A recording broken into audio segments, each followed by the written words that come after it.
Punished சீரியல்ல அடுத்து வர எபிசோட்ல பழனி இருந்துட்டு, இதுக்கு மேல இந்த வீட்ல இருந்தா, இவரு பேசினதெல்லாம் கேட்டு ரொம்பவே கூனி குறுகி போய், உள்ளுக்குள்ளேயே செத்து போயிருவேம்மா அப்படின்ற மாரி சொல்லிடுறாங்க. அதுக்கடுத்ததா வந்து பார்த்தீங்கன்னா, அம்மாச்சி எதுவுமே பேசாம அங்கேருந்து கைய எடுத்துடுறாங்க. அதுக்கடுத்ததா வந்து பார்த்தீங்கன்னா, பழனி இருந்துட்டு நேரா கோமதியோட வீட்டுக்கு தான் போறாங்க.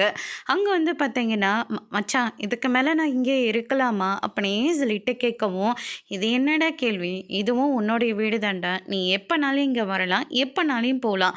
அத பத்திலாம் நாங்க கொஞ்சம் கூட உன்ன கேட்டுக்கிறதா கிடையாது.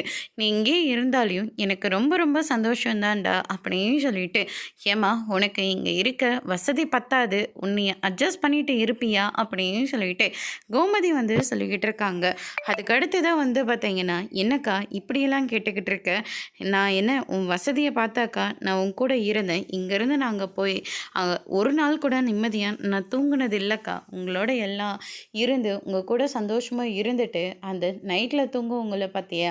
அப்பதான்க்கா எனக்கு ரொம்ப ரொம்ப சந்தோஷமா இருக்கும்." அப்படின்ற மாரியெல்லாம் நம்ம பழனி வந்து சொல்லிட்டுருக்காங்க. அதுக்கடுத்து தான் இந்த பக்கம் அம்மாச்சி இருந்துட்டு, "என் பிள்ளை இத்தனை வருஷம் கழிச்சு என் கூட இந்த வீட்ல இருந்தான்.